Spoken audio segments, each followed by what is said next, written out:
Sudah 2 tahun suamiku meninggal, dan selama itu pula, villa di puncak ini aku biarkan kosong dan terkunci rapat. Tapi saat aku datang hari ini, bulu kuduku justru merinding melihat pekarangannya. Bunga mawar kesukaan suamiku tumbuh subur dan baru saja disiram. Saat aku nekat memeriksa rekaman CCTV tersembunyi, apa yang kulihat di layar monitor membuat jantungku berhenti berdetak. Sebelum ceritanya dimulai, silakan tulis di kolom komentar dari daerah mana saja teman-teman yang menonton cerita ini. Jangan lupa like dan subscribe agar channel ini bisa semakin berkembang dan bisa mempersembahkan cerita yang lebih menarik lagi. Lampu-lampu kota Jakarta tampak seperti taburan permata yang dingin dari kejauhan. Namun, bagi Arini, gemerlap itu tak lebih dari sekedar pengingat akan lubang besar di hatinya yang tak kunjung tertutup selama 3 tahun terakhir. Di balik kemudi mobilnya, ia menatap lurus ke aspal jalan raya yang basah setelah diguyur hujan sisa sore tadi. Di sampingnya, sebuah kunci tua dengan gantungan kayu berbentuk daun tergeletak diam, seolah-olah sedang menghakimi keraguannya untuk kembali ke masa lalu. Malam itu, dengan napas yang terasa berat, ia memutuskan untuk mendatangi satu-satunya tempat yang paling ia hindari sejak kepergian suaminya, Baskara.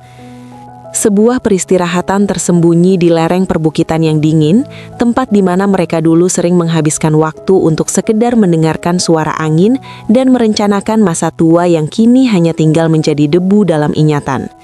Arini tidak pernah menyangka bahwa perjalanan malam ini bukan sekedar kunjungan ziarah kenangan, melainkan awal dari pembongkaran tabir gelap yang selama ini menupuki kebenaran di balik kematian suaminya yang dianggap mendadak oleh semua orang.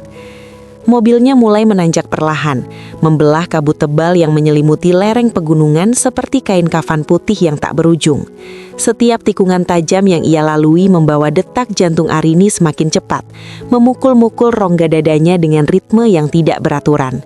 Ia sudah membayangkan akan menemukan sebuah bangunan yang kusam, dipenuhi sarang laba-laba, dengan dinding yang ditumbuhi lumut dan taman yang sudah berubah menjadi hutan ilalang liar yang menyeramkan. Ia sudah menyiapkan mental untuk melihat pemandangan menyedihkan dari sebuah rumah yang ditinggalkan tanpa kasih sayang. Namun, saat sinar lampu mobilnya mengenai pagar kayu jati di ujung jalan setapak, Arini menghentikan kendaraannya dengan mendadak, hingga ban mobilnya berdecit keras di atas kerikil.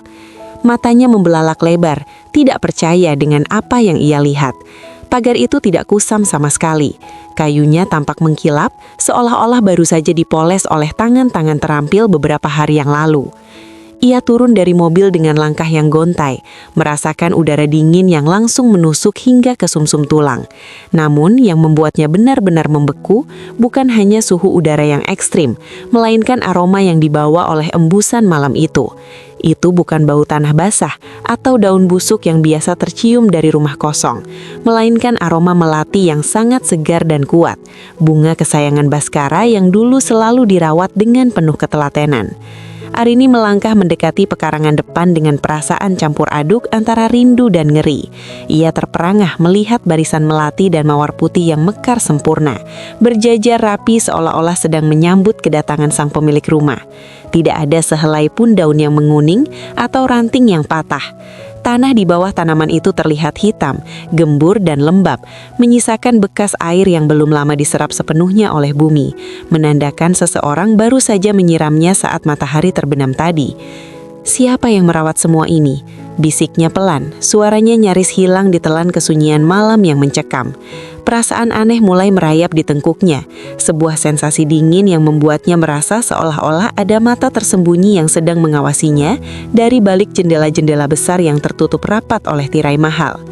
Arini merogoh tas tangannya, mencari kunci yang selama ini ia simpan di dalam kotak beludru di laci paling bawah meja riasnya.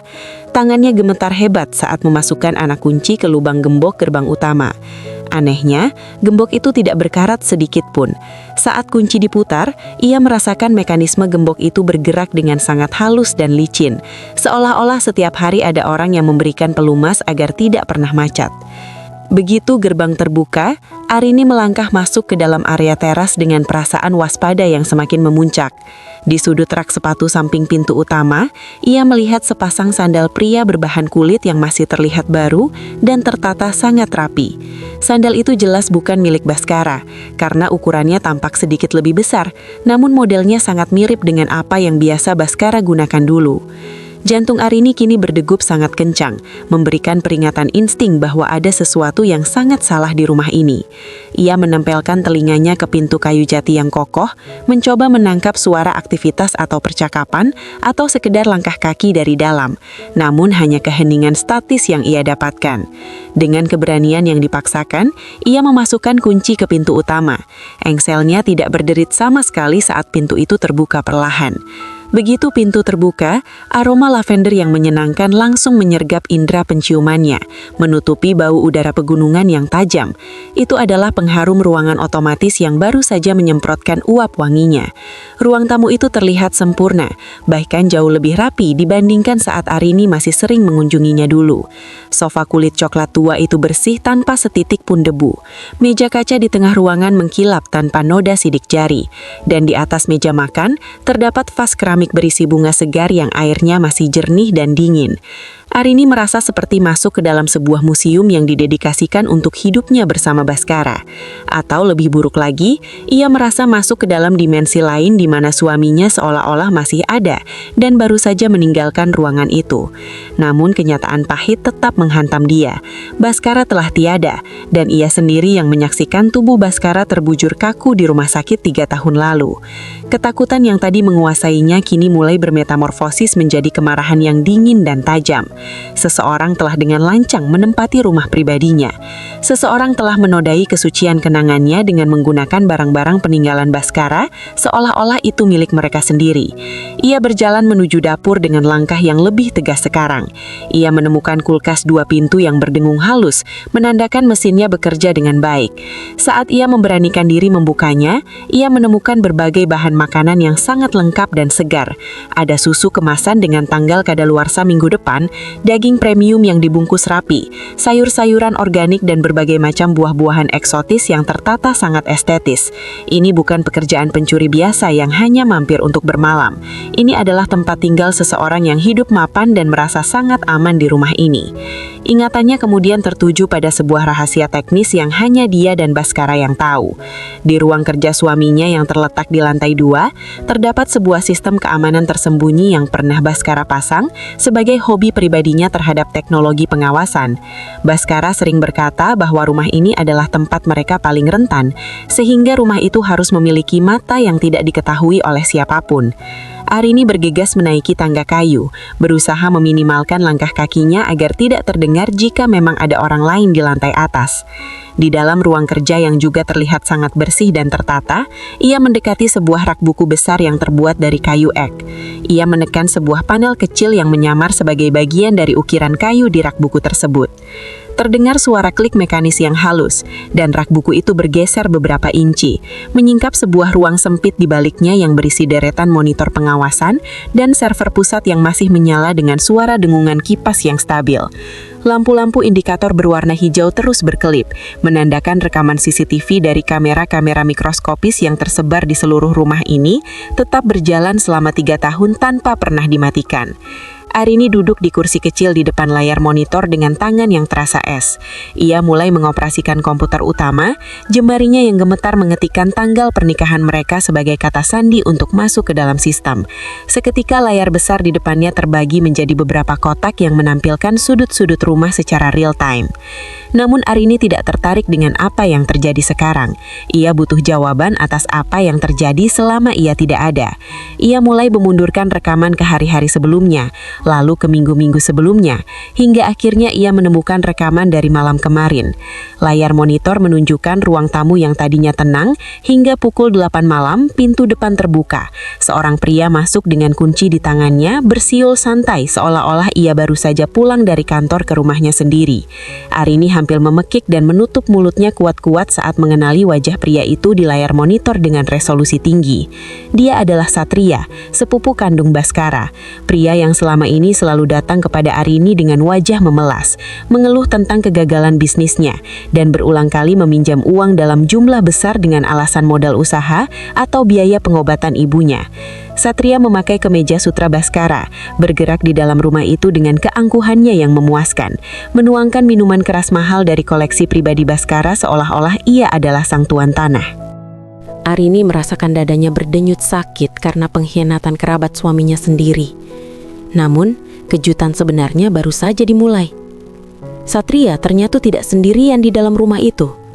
Beberapa menit setelah ia masuk, seorang wanita cantik dengan rambut panjang terurai, mengenakan gaun tidur berbahan sutra yang sangat tipis dan mahal, turun dari lantai 2 dengan langkah yang manja. Wanita itu langsung memeluk Satria dari belakang dan mengecup pipinya dengan mesra. Arini merasa seluruh persendiannya lemah seketika. Wanita di layar itu adalah Maya. Maya adalah sahabat terbaik Arini sejak mereka duduk di bangku kuliah. Maya adalah orang pertama yang memeluk Arini paling erat di pemakaman Bhaskara, orang yang setiap minggu selalu datang membawakan makanan ke rumah Arini untuk mendengarkan tangisannya, dan orang yang selalu berkata bahwa Arini harus kuat menjalani hidup sebagai janda muda. Melihat mereka berdua tertawa bersama di atas sofa yang dulu sering digunakan Arini dan Bhaskara untuk membaca buku bersama adalah pemandangan yang lebih perih daripada kematian itu sendiri. Arini merasakan dunianya seakan runtuh menjadi kepingan-kepingan tajam yang menusuk jantungnya. Setiap kata manis yang pernah diucapkan Maya, setiap keluhan kemiskinan yang dilontarkan Satria, semuanya kini terungkap sebagai panggung sandiwara yang sangat rapi dan licik. Namun, Arini belum selesai. Ia ingin tahu seberapa jauh pengkhianatan ini telah berjalan. Ia mempercepat rekaman dan mencari percakapan yang mungkin terekam oleh mikrofon sensitif yang dipasang Bhaskara di ruang tengah. Ia menaikkan volume suara pada pengeras suara di ruang rahasia itu. Suara Satria dan Maya kini terdengar sangat jernih di telinganya. Satria terdengar sedang berbicara tentang betapa ia sudah bosan harus terus berpura-pura di depan Arini. Ia mengatakan bahwa ia tidak sabar untuk segera menjual villa ini setelah nanti berhasil membujuk Arini bahwa tempat ini hanya mendatangkan aura kesedihan dan lebih baik diuangkan saja. Namun, jawaban Maya lah yang benar-benar membuat Arini berhenti bernapas sejenak. Maya berkata dengan nada yang sangat dingin dan tanpa penyesalan bahwa mereka harus sedikit lebih sabar karena rencana besar mereka sudah berjalan sangat mulus sejak awal. Maya menceritakan kembali, seolah itu adalah sebuah prestasi besar, bagaimana ia dengan telaten menukar suplemen vitamin harian Bhaskara dengan dosis zat kimia tertentu yang secara perlahan namun pasti melemahkan otot jantung Bhaskara selama berbulan-bulan. Arini tidak akan pernah tahu. Suara Maya di rekaman itu terdengar seperti desisan ular. Dia terlalu bodoh dan terlalu percaya padaku. Dia pikir suaminya meninggal karena serangan jantung alami akibat kerja keras, padahal jantungnya berhenti karena dosis terakhir yang kuberikan saat kau menjemput Arini untuk makan siang hari itu. Mendengar pengakuan itu, Arini terhuyung ke belakang hingga punggungnya menghantam dinding ruang rahasia yang sempit. Oksigen di sekitarnya seolah-olah mendadak hilang, membuatnya megap-megap menahan sesak yang luar biasa. Air matanya mengalir deras tanpa suara, membasahi pipinya yang pucat. Mereka bukan hanya mengkhianati cintanya, mereka bukan hanya mencuri hartanya, tapi mereka adalah pembunuh berdarah dingin yang telah merencanakan kematian suaminya tepat di depan matanya sendiri. Setiap perhatian Maya, setiap bantuan Satria, semuanya adalah bagian dari rencana pembunuhan berencana yang dilakukan dengan sangat rapi agar terlihat seperti kematian alami. Arini menatap layar monitor lagi dengan mata yang kini berkilat penuh dendam. Ia melihat Maya dan Satria yang sedang merencanakan masa depan mereka menggunakan uang asuransi dan harta peninggalan Bhaskara. Di tengah kepedihan yang luar biasa itu, sebuah kekuatan baru mendadak bangkit dari dalam diri Arini. Rasa takutnya hilang, digantikan oleh murka yang sangat dingin dan terukur. Ia menyadari bahwa jika ia langsung lari keluar dan melapor polisi sekarang, mungkin mereka bisa menghilangkan bukti atau berkelit dengan pengacara mahal. Ia butuh sesuatu yang lebih dari sekedar penjara untuk mereka. Ia ingin mereka merasakan ketakutan yang sama seperti yang dirasakan Bhaskara di saat-saat terakhirnya. Tiba-tiba, suara deru mesin mobil terdengar dari arah gerbang depan, menembus keheningan ruang rahasia. Arini segera mematikan monitor pusat agar cahaya layarnya tidak terlihat dari celah rak buku. Melalui lubang kecil di balik susunan buku, ia melihat sorot lampu mobil yang masuk ke pekarangan, menerangi barisan melati yang tadi ia kagumi. Itu adalah mobil Satria. Mereka telah kembali dari kota. Panik sempat melanda Arini karena ia kini terjebak di dalam rumah bersama dua pembunuh suaminya. Ia mendengar suara pintu bawah terbuka, diikuti gelak tawa Maya yang melengking memecah kesunyian rumah yang selama ini ia anggap suci. Arini memutar otaknya dengan cepat. Ia tidak bisa turun sekarang karena mereka pasti akan melihatnya. Namun, ia menyadari sesuatu. Ia berada di pusat kendali rumah ini. Baskara dulu pernah memamerkan sistem smart home yang ia bangun sendiri, sebuah sistem yang bisa mengendalikan seluruh fungsi rumah hanya dari satu panel kontrol utama di ruang rahasia ini. Arini mengambil napas dalam-dalam, mencoba menenangkan detak jantungnya yang bergemuruh. Ia tidak akan menjadi korban lagi. Malam ini, ia akan mengambil kembali otoritasnya atas rumah ini, atas hidupnya, dan atas keadilan bagi Baskara. Arini mematikan napasnya sejenak, menekan dadanya yang terasa hendak meledak. Di bawah sana, suara langkah kaki Satria dan Maya terdengar menggema atas lantai marmer, diselingi bunyi denting kunci yang diletakkan di meja kaca. Mereka terdengar begitu santai, begitu memiliki tempat ini. Arini menatap panel kontrol di depannya dengan pandangan yang kini setajam belati. Jemarinya yang tadi gemetar, kini bergerak dengan kepastian yang menakutkan di atas layar sentuh. Ia mulai mengaktifkan mode karantina yang dulu pernah Baskara tunjukkan sebagai fitur keamanan jika terjadi perampokan besar. Satu persatu, desisan hidrolik dari luar jendela-jendela villa mulai terdengar. Tirai besi lapis baja yang tersembunyi di dalam kusen jendela mulai turun secara perlahan, menutup setiap akses keluar masuk dengan suara benturan melogam yang solid saat mencapai ambang jendela. Di lantai bawah, suara tawa Maya terhenti seketika. Arini mendengar suara langkah kaki yang berlari kecil, mungkin menuju jendela untuk memeriksa apa yang terjadi. "Satria, kenapa tirainya turun sendiri?" teriak Maya dengan nada suara yang mulai meninggi karena panik. Arini tidak memberi waktu mereka untuk berpikir. Dengan satu sentuhan lagi, ia memutus aliran listrik utama di lantai bawah. Seketika, kegelapan total menelan ruang tamu, dapur, dan lorong-lorong villa. Hanya cahaya bulan yang samar menembus celah ventilasi udara yang tersisa. Arini mendengar bunyi barang pecah di bawah, mungkin gelas yang jatuh karena Satria tersenjak dalam gelap. Arini kemudian mengaktifkan sistem audio terintegrasi di seluruh rumah. Ia tidak memutar musik, melainkan rekaman percakapan mereka sendiri yang baru saja ia download dari server. Suara Maya yang dingin dan kejam, yang mengakui bagaimana ia meracuni Baskara mulai bergema dari pengeras suara di langit-langit. Arini memperhatikan melalui kamera mode malam di monitor, Satria dan Maya berdiri mematung di tengah kegelapan ruang tamu. Wajah mereka yang terkangkap kamera inframerah terlihat pucat pasi, seperti mayat yang sedang berjalan. Mereka menatap ke atas, ke arah suara yang menghakimi mereka. Itu suaraku?" bisik Maya dengan suaranya bergetar hebat. "Satria, siapa yang memutar itu? Matikan sekarang." Satria coba meraba-raba dinding, mencari panel lampu atau saklar manual. Namun Arini telah memutus semua jalur kontrol kecuali dari ruang rahasia tempat ia berada. Arini mengambil mikrofon yang tersambung ke sistem audio. Ia mengubah nada suaranya menjadi lebih rendah dan datar, memberikan efek gema yang mengerikan. "Kalian pikir rumah ini akan membiarkan pembunuh oliknya tidur dengan nyenyak?"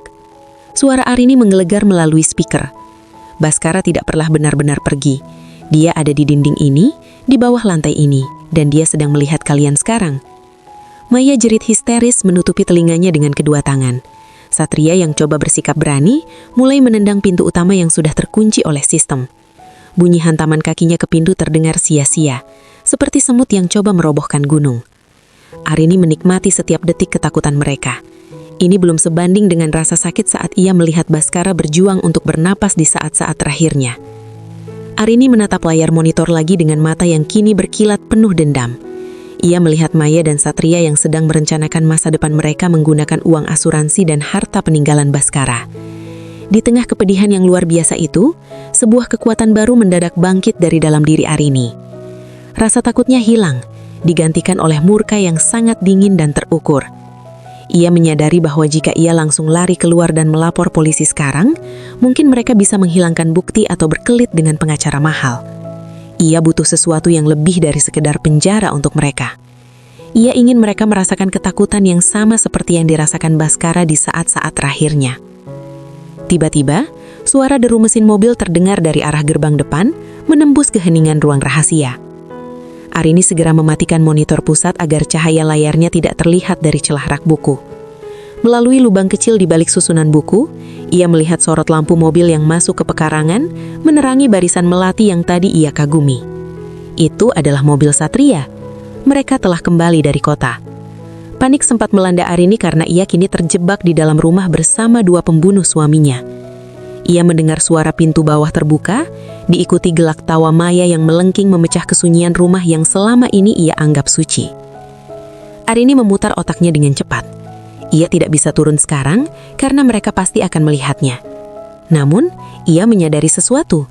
Ia berada di pusat kendali rumah ini. Baskara dulu pernah memamerkan sistem smart home yang ia bangun sendiri, sebuah sistem yang bisa mengendalikan seluruh fungsi rumah hanya dari satu panel kontrol utama di ruang rahasia ini. Arini mengambil napas dalam-dalam, mencoba menenangkan detak jantungnya yang bergemuruh. Ia tidak akan menjadi korban lagi. Malam ini, ia akan mengambil kembali otoritasnya atas rumah ini, atas hidupnya, dan atas keadilan bagi Baskara. Arini mematikan napasnya sejenak, menekan dadanya yang terasa hendak meledak. Arini mematikan nafasnya sejenak, menekan dadanya yang terasa hendak meledak. Di bawah sana, suara langkah kaki Satria dan Maya terdengar menggema di atas lantai marmer, diselingi bunyi denting kunci yang diletakkan di meja kaca. Mereka terdengar begitu santai, begitu memiliki tempat ini. Arini menatap panel kontrol di depannya dengan pandangan yang kini setajam belati. Jemarinya yang tadi gemetar, kini bergerak dengan kepastian yang menakutkan di atas layar sentuh.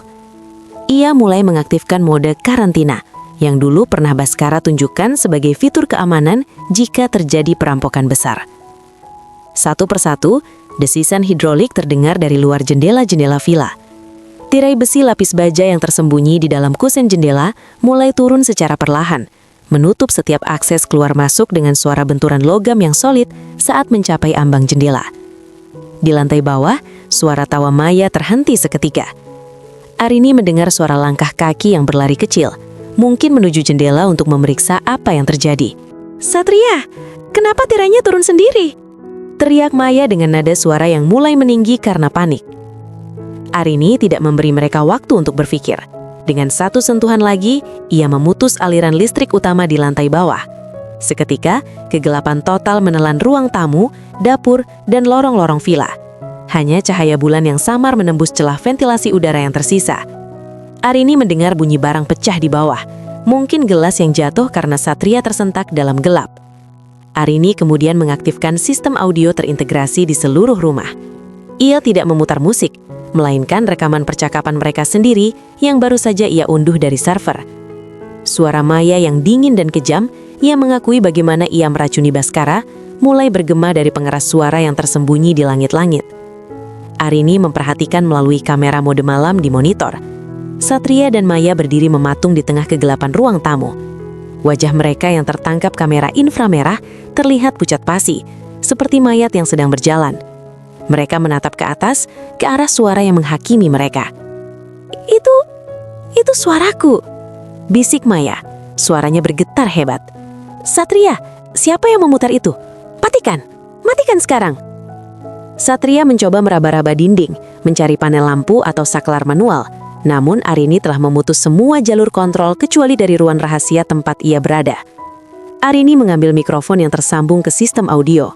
Ia mengubah nada suaranya menjadi lebih rendah dan datar, memberikan efek gema yang menyeramkan. "Kalian pikir rumah ini akan membiarkan pembunuh pemiliknya tidur dengan nyenyak?" Suara Arini menggelegar melalui speaker. Baskara tidak pernah benar-benar pergi. Dia ada di dinding ini, di bawah lantai ini, dan dia sedang melihat kalian sekarang. Maya menjerit histeris, menutupi telinganya dengan kedua tangan. Satria yang mencoba bersikap berani mulai menendang pintu utama yang sudah terkunci oleh sistem baja. Bunyi hantaman kakinya ke pintu terdengar sia-sia, seperti semut yang mencoba merobohkan gunung. Arini menikmati setiap detik ketakutan mereka. Ini belum sebanding dengan rasa sakit saat ia melihat Baskara berjuang untuk bernafas di saat-saat terakhirnya. Arini kemudian mengaktifkan sistem sprinkler pemadam kebakaran di ruang tengah. Bukan air dingin biasa yang keluar, melainkan uap air yang disetel pada tekanan tinggi, menciptakan kabut tipis di dalam ruangan yang membuat pandangan mereka semakin terbatas. Di dalam kegelapan dan kabut itu, Arini menyalakan lampu laser merah kecil yang merupakan bagian dari sensor gerak sistem keamanan. Titik-titik merah itu bergerak-gerak di dada dan wajah Satria, menyerupai bidikan senjata penembak jitu. "Ampun, siapapun di sana tolong!" teriak Satria, suaranya pecah menjadi tangisan. "Bukan aku yang melakukannya, Maya yang punya ide itu. Aku hanya membantunya." "Kau pengkhianat busuk," Maya membalas, memukul bahu Satria di tengah kegelapan. "Kau yang butuh uangnya untuk judi, kau yang mendesakku untuk mempercepat dosisnya." Arini merekam setiap kata pertengkaran mereka. Ini adalah bukti tambahan yang sangat berharga. Mereka mulai saling memangsa, persis seperti yang ia harapkan. Persahabatan dan cinta palsu mereka yang dibangun di atas nyawa orang lain kini hancur hanya dalam hitungan menit di bawah tekanan ketakutan. Arini perlahan keluar dari ruang rahasia. Ia menuruni tangga lantai 2 dengan langkah yang sengaja dibuat terdengar berirama. Tap, tap, tap. Ia membawa lampu senter yang ia sorotkan ke wajahnya sendiri dari bawah, memberikan efek bayangan yang mengerikan di tengah kabut uap air. Saat ia sampai di pertengahan tangga, ia berhenti. Lampu sorot di tangga tiba-tiba menyala dengan kekuatan penuh, menyorot langsung ke arah Satria dan Maya. Arini, Maya ternganga. Matanya membelalak tak percaya melihat sahabat yang ia anggap bodoh itu berdiri di sana dengan kendali penuh atas situasi. Kau seharusnya ada di Jakarta." "Aku ada di mana-mana, Maya," sahut Arini dingin. "Sama seperti Baskara yang ada di mana-mana malam ini. Aku sudah mendengar semuanya. Setiap tetes racun yang kau masukkan, setiap rupiah yang kau curi, Satria. Aku sudah merekam semuanya." Satria mencoba menerjang tangga, mungkin berniat merebut kendali atau menyakiti Arini. Namun Arini dengan tenang menekan tombol di tangannya. Gas asap pemadam api menyembur dari sisi tangga, membuat Satria terhuyang mundur karena sesak dan perih di mata. Arini menatap mereka dari ketinggian tangga, merasa seolah-olah ia adalah hakim yang sedang menjatuhkan vonis di pengadilan paling tinggi. "Polisi sedang dalam perjalanan," kata Arini. "Tapi sebelum mereka sampai, aku ingin kalian tahu satu hal. Baskara mencintai kalian. Dia menganggapmu adik Satria, dan dia menganggapmu keluarga Maya. Kalian tidak hanya membunuh seorang pria, kalian membunuh kemanusiaan kalian sendiri." Maya mencoba mendekati kaki tangga, merangkak di lantai yang basah karena uap air. "Arini, tolong, aku dipaksa oleh Satria. Dia mengancamku. Kau tahu aku sahabatmu kan?" Arini menatap Maya dengan rasa jijik yang tak terlukiskan. Sahabat tidak menukar nyawa dengan vitamin, Maya. Sahabat tidak meniduri suami sahabatnya di rumah yang dibangun dengan penuh cinta. Jangan sebut kata itu lagi, atau aku akan memastikan kau tidak akan pernah melihat cahaya matahari lagi di balik tembok penjara. Suara sirine polisi mulai terdengar dari kejauhan, membelah keheningan hutan pinus di sekitar villa.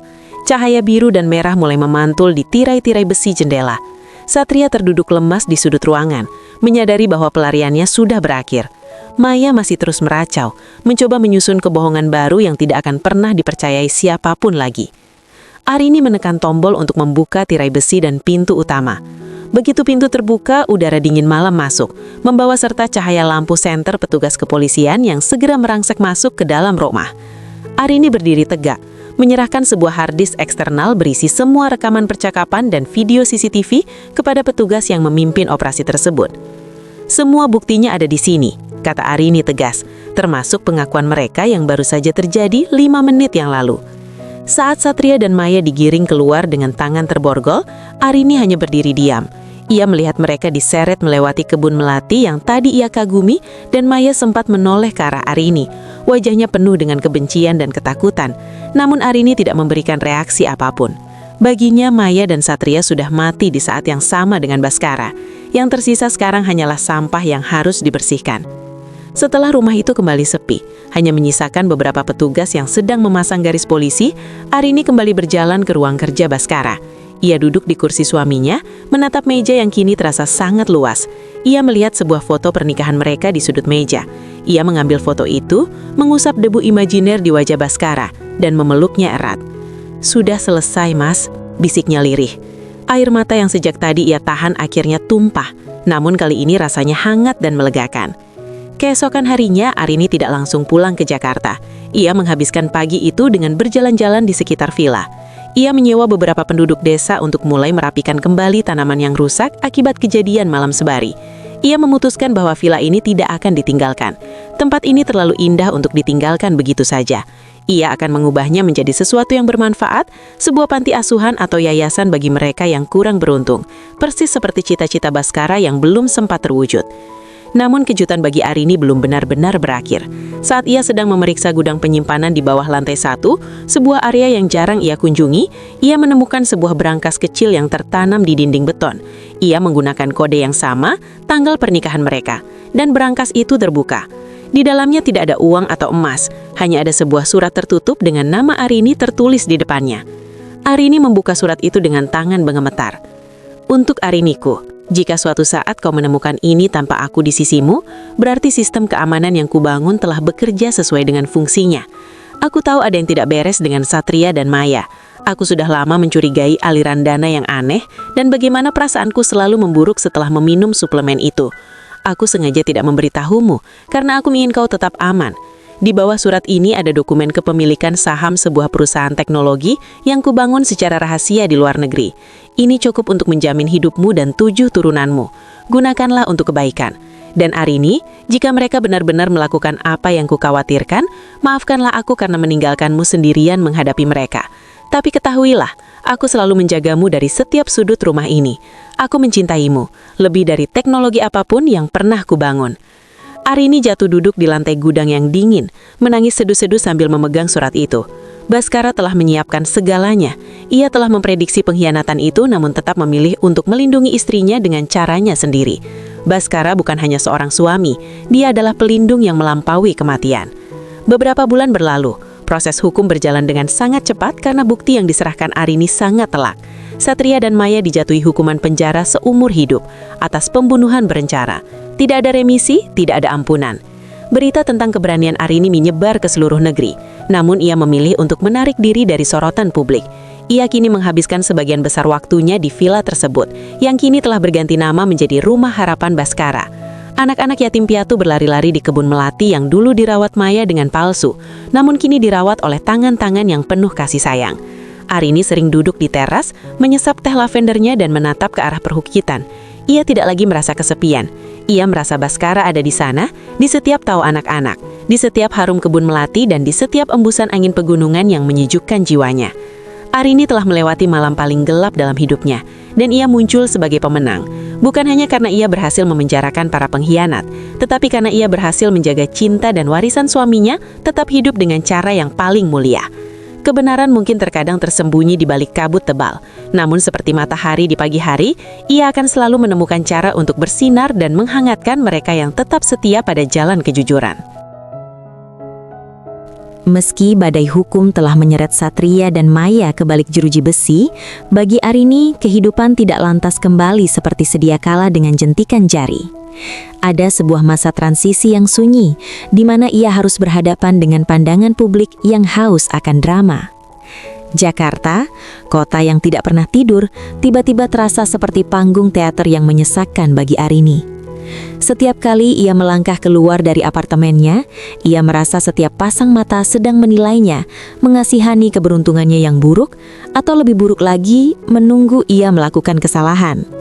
Nama Arini, Baskara, Satria, dan Maya menjadi santapan empuk media massa yang menggali silsilah keluarga mereka hingga ke akar-akarnya. Arini menyadari bahwa untuk benar-benar sembuh, ia harus menjauh dari kebisingan tersebut. Ia kembali ke villa di perbukitan itu, tempat yang kini menjadi benteng perlindungannya. Namun kali ini ia tidak datang untuk meratap, ia datang untuk bekerja. Proses pengubahan villa menjadi Rumah Harapan Baskara membutuhkan konsentrasi penuh. Ia harus berurusan dengan birokrasi yayasan, perizinan gedung, hingga mencari staf yang memiliki visi yang sama dengannya. Dalam kesibukan itu, Arini menemukan bentuk terapi yang paling ampuh. Ia tidak lagi memiliki waktu untuk memikirkan pengkhianatan Maya saat ia sedang sibuk mendesain kamar tidur yang nyaman untuk anak-anak yang akan tinggal di sana. Suatu sore, saat Arini sedang meninjau renovasi di area dapur, ia kedatangan tamu yang tidak terduga. Seorang wanita paruh baya bernama Ibu Lastri, yang merupakan ibu kandung Maya. Arini sempat membeku melihat kehadiran wanita itu di gerbang villa. Ingatannya kembali ke masa kuliah, saat Ibu Lastri sering membawakannya masakan rumah karena tahu Arini merantau jauh dari orang tuanya. Ibu Lastri tampak sangat rapuh. Tubuhnya jauh lebih kurus dan matanya menunjukkan duka yang sangat mendalam. Ia datang bukan untuk membela anaknya, melainkan untuk bersujud di depan kaki Arini. Ibu Lastri menangis terisak, memohon maaf atas dosa besar yang dilakukan putri tunggalnya. Ia bercerita bagaimana ia gagal mendidik Maya hingga menjadi sosok yang begitu buta oleh harta. Mendengar tangisan wanita tua itu, Arini merasakan amarahnya yang membara terhadap Maya mulai luluh menjadi rasa kasihan kepada sang ibu. Arini mengangkat Ibu Lastri, memeluknya, dan mereka berdua menangis di teras yang sama tempat Arini dulu menjebak Maya. Kejadian ini menjadi momen penting bagi Arini. Ia belajar bahwa dosa itu bersifat personal. Ia tidak bisa membenci Ibu Lastri atas tindakan Maya. Justru dari Ibu Lastri, Arini mendapatkan informasi tambahan bahwa Maya sebenarnya sudah lama terpengaruh oleh gaya hidup Satria yang mewah namun palsu. Satria di sisi lain terus mencoba melakukan perlawanan dari dalam penjara. Ia melalui pengacaranya mencoba menggugat hak waris Baskara dengan dalih bahwa ia adalah satu-satunya garis keturunan laki-laki dalam keluarga besar mereka. Arini menghadapi gugatan itu dengan ketenangan yang luar biasa. Ia mengumpulkan para tetua keluarga besar Baskara di villa tersebut. Di depan mereka semua, Arini memutar rekaman video asli yang belum pernah dipublikasikan, di mana Baskara menyatakan bahwa Satria telah berkali-kali menggelapkan uang perusahaan keluarga. Arini menunjukkan bahwa selama ini Baskara menutupi aib Satria demi menjaga nama baik keluarga, namun Satria justru membalasnya dengan nyawa. Keluarga besar yang tadinya ragu, akhirnya berdiri sepenuhnya di belakang Arini. Mereka secara resmi memutuskan hubungan kekeluargaan dengan Satria dan menyatakan dukungan penuh bagi yayasan yang didirikan Arini. Kemenangan moral ini terasa jauh lebih manis daripada kemenangan hukum di pengadilan. Ia berhasil menjaga kehormatan Baskara di mata keluarga besarnya, sesuatu yang selalu Baskara jaga selama hidupnya. Memasuki bulan ke-8, Rumah Harapan Baskara resmi dibuka. Arini memilih 10 anak yatim piatu pertama dari lingkungan sekitar perbukitan dan pinggiran Jakarta. Melihat anak-anak itu berlarian dengan tawa yang jujur di pekarangan melati, Arini merasa beban di pundaknya benar-benar terangkat. Ia mempekerjakan Ibu Lastri sebagai salah satu pengawas di yayasan tersebut, memberikan wanita tua itu kesempatan untuk menebus rasa bersalahnya dengan cara merawat anak-anak yang membutuhkan kasih sayang. Namun, hidup selalu memiliki cara untuk menguji keteguhan hati. Suatu hari, Arini menerima sepucuk surat dari lapas wanita tempat Maya mendekam. Maya menulis bahwa ia menderita sakit keras dan memohon agar Arini sudi menjenguknya 1 kali saja. Arini sempat bimbang.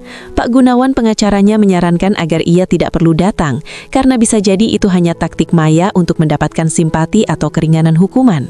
Namun setelah berkonsultasi dengan batinnya sendiri, Arini memutuskan untuk pergi, bukan untuk Maya, melainkan untuk dirinya sendiri, untuk benar-benar menutup bab tersebut tanpa ada dendam yang tersisa. Pertemuan di lapas itu sangat emosional. Maya duduk di balik jeruji besi dengan kursi roda. Rambutnya yang dulu indah kini menipis dan kulitnya pucat pasi. Tidak ada kata-kata cacian yang keluar dari mulut Arini. Ia hanya duduk diam, menatap wanita yang dulu ia panggil sahabat. Maya menangis terisak, mengakui bahwa ia selama ini dihantui oleh wajah Baskara setiap kali ia menutup mata. Ia meminta maaf, bukan untuk dibebaskan dari penjara, tapi agar ia bisa mati dengan tenang. Arini hanya menjawab singkat bahwa ia sudah memaafkan, namun konsekuensi hukum adalah sesuatu yang harus Maya jalani sebagai bentuk pertanggungjawaban di dunia. Keluar dari lapas, Arini merasa udara terasa sangat segar. Ia merasa telah melepaskan rantai terakhir yang mengikatnya pada masa lalu yang berdarah. Ia kembali ke villa dengan perasaan yang jauh lebih ringan. Di sana, ia menemukan kejutan kecil lainnya. Di dalam ruang kerja Baskara, staf teknologinya menemukan folder tersembunyi di server yang baru bisa dibuka setelah jangka waktu tertentu. Itu adalah kumpulan video pendek yang direkam Baskara setiap kali Arini sedang berulang tahun. Dalam video terakhir, Baskara berbicara ke kamera dengan tatapan yang sangat lembut. Arini, jika kau melihat ini, berarti kau sudah melewati banyak hal hebat. Aku tahu kau kuat, Terima kasih telah menjadi pusat duniaku. Teruslah bersinar cintaku. Jangan biarkan kegelapan mengubah hatimu yang baik. Video itu seolah menjadi restu terakhir dari Baskara bagi Arini untuk terus melangkah maju. Arini sekarang tidak lagi dikenal sebagai janda Baskara. Ia dikenal sebagai sosok wanita tangguh, pendiri yayasan yang telah membantu ratusan anak dan seorang pejuang keadilan yang tak kenal takut. Ia membuktikan bahwa meski seseorang bisa mencuri nyawa dan harta, mereka tidak akan pernah bisa mencuri integritas dan cinta sejati yang telah tertanam kuat. Kini, setiap malam minggu tiba, Arini akan duduk di balkon lantai 2, memandangi bintang-bintang yang sama yang dulu ia pandangi bersama Baskara.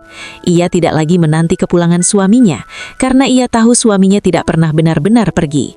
Baskara hidup dalam setiap doa anak-anak yayasan, dalam setiap bunga melati yang mekar, dan dalam kekuatan yang kini Arini miliki untuk menghadapi dunia yang luas ini. Drama di puncak itu telah berakhir, namun sebuah warisan baru saja dimulai. Warisan yang dibangun bukan di atas pondasi dendam, melainkan di atas pondasi pengampunan, kerja keras, dan cinta yang melampaui maut. Arini telah menemukan kembali arti dari rumah, bukan sekedar bangunan kayu dan batu, melainkan tempat di mana kebenaran ditegakkan dan kasih sayang dipupuk tanpa syarat. Seiring berjalannya waktu, Rumah Harapan Baskara bukan sekadar menjadi tempat bernaung bagi anak-anak yatim piatu, melainkan sebuah simbol perlawanan terhadap ketidakadilan di wilayah perbukitan tersebut. Arini menyadari bahwa pengaruh Satria di daerah itu ternyata lebih dalam dari yang ia duga sebelumnya. Satria, melalui koneksi gelapnya, telah banyak memanipulasi kepemilikan lahan warga desa di sekitar villa untuk kepentingan proyek-proyek fiktifnya. Mengetahui hal ini, Arini memutuskan untuk menggunakan sisa kekayaan peninggalan Baskara, termasuk aset dari perusahaan teknologi rahasia di luar negeri, untuk menebus kembali lahan-lahan warga yang telah disita atau ditipu oleh Satria. Langkah ini membuat Arini menjadi sosok yang sangat dihormati sekaligus disegani di wilayah itu. Ia mulai membuka kelas-kelas keterampilan bagi para ibu di desa, mengajarkan mereka cara mengelola keuangan dan berkebun secara modern, agar mereka tidak lagi mudah tertipu oleh janji-janji manis maklar tanah seperti Satria. Di tengah aktivitas sosialnya yang padat, Arini juga harus menghadapi sisi emosional dari rumah yang ia tempati. Terkadang, saat malam telah larut dan anak-anak asuhnya sudah terlelap, Arini akan berjalan menyusuri lorong villa dengan sebuah lilin di tangan, sebuah ritual kecil untuk memastikan bahwa bayang-bayang Maya dan Satria benar-benar telah sirna. Ia sering berhenti di depan kamar utama, kamar yang dulunya merupakan saksi bisu kebahagiaannya bersama Baskara. Namun, ia memilih untuk tetap membiarkan kamar itu tertutup rapat sebagai sebuah kuil kenangan yang tidak boleh dikotori oleh siapapun lagi. Pengalaman pahit yang ia lalui menumbuhkan insting kewaspadaan yang luar biasa dalam diri Arini. Ia tidak lagi mudah percaya pada wajah-wajah baru yang mendekatinya dengan alasan ingin berdonasi atau menjalin kerjasama. Namun, di antara sekian banyak orang yang datang, ada satu sosok yang menarik perhatiannya. Seorang arsitek muda bernama Fajar yang menawarkan diri untuk merancang perpustakaan bagi anak-anak yayasan secara sukarela. Awalnya Arini menatap Fajar dengan penuh kecurigaan, mencari-cari apakah pria ini adalah suruhan Satria yang sedang mencoba menyusup kembali. Namun, ketulusan Fajar dalam bekerja dan cara pria itu berinteraksi dengan anak-anak perlahan-lahan meruntuhkan dinding pertahanan Arini. Fajar mengingatkan Arini pada sisi lembut Baskara, namun ia segera menepis perasaan itu. Arini belum siap untuk membuka hati, dan mungkin tidak akan pernah siap. Baginya, cintanya telah selesai bersama Baskara, dan sisa hidupnya adalah untuk menebus keadilan yang sempat terenggut. Konflik baru muncul ketika sebuah perusahaan properti raksasa mencoba menggusur lahan yayasan dengan dalih izin mendirikan bangunan atau IMB villa tersebut tidak sah. Arini tahu betul, ini adalah sisa-sisa dendam dari rekan bisnis Satria yang masih berada di luar sana. Mereka mengira Arini hanyalah seorang wanita lemah yang akan menyerah jika ditekan secara hukum dan finansial. Namun mereka salah besar. Arini yang sekarang adalah Arini yang telah ditempa oleh pengkhianatan paling keji.